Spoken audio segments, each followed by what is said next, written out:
Joseph continued with his account, and he said that, and as a result of he eating the food and not dying, is he said, and she fell upon her face at my feet.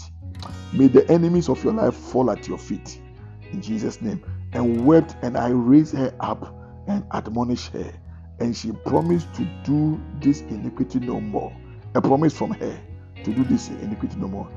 I declared unto you, my children. This is Joseph telling the children. I declare unto you, my children, that it was about the 6th hour when she departed from me. And I knelt before the Lord all that day and continued all the night. And about dawn, I rose up weeping and praying for a release from the Egyptian. Now he wanted to be released from the Egyptian's house. He was fed up with the house. He was fed up with the house of riches and gold, but yes, full of troubles and temptations. He wanted to leave from that place because of the Egyptian woman. At last, then she laid hold on my garment. This is what the Bible tells us. She lays hold on my garment, forcefully dragging me to have connection with her. When therefore I saw that in her madness she was forcibly holding my garment, I fled away naked. And she forcibly accused me to her husband. And the Egyptian cast me into the prison in his house. And on the morrow, having scourged me, the Egyptian sent me into the prison in his house. When therefore I was in fetters, the Egyptian woman fell sick from her vexation, and listened to me, how I sang praises unto the Lord whilst I was in the abode of darkness, and with glad voice rejoice and glorify my God only, because by a pretext I had been rid of the Egyptian woman.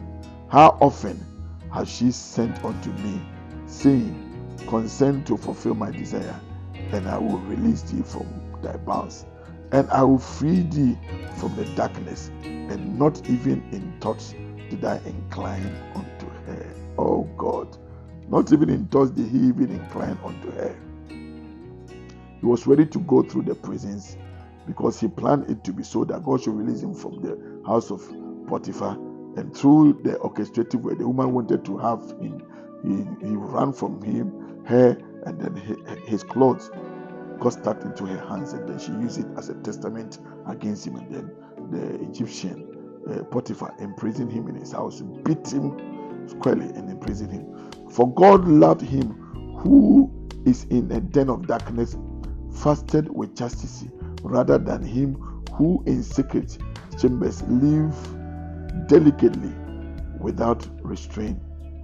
And whosoever lives in chastity and desire also glory.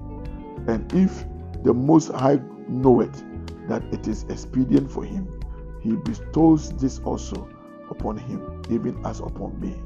How often though she was sick, and she come down to me at unlooked for times, and listened to my voice as I prayed, and when I heard her groanings, I had my peace.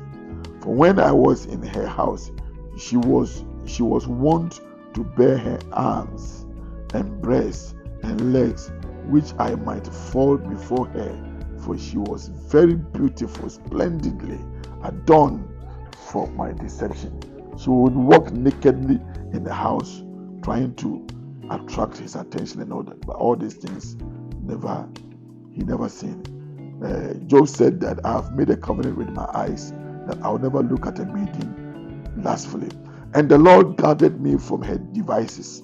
Through the weapon of prayer, fasting, and faith, he was able to subdue the desires of the flesh and conquer the demonic Egyptian woman of Memphis.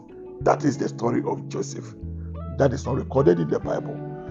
And as you see it, people of God, go through these chastity seasons and piety seasons, and then God will help you. God will strengthen you in times of temptations, in times of perplexity, in times of troubles, and then vows of the enemy and all that. As you stand with God, God will also stand for you. As you stand for what is for God, and what brings happiness and joy unto God, God will also make life flexible and happy for you. May God bless you and keep you. My God be gracious unto you, lift up his countenance upon you, cause his face to shine on you, and give you peace on every side. This is the situation this woman put him to. First of all, his father put him in a situation that was bad, sending food to people who are assassins in a disguise, and then his brother put him in a pit, and this woman put him through all these trials and temptations, and yet God was with him. God bless you so much. He'll be with you much.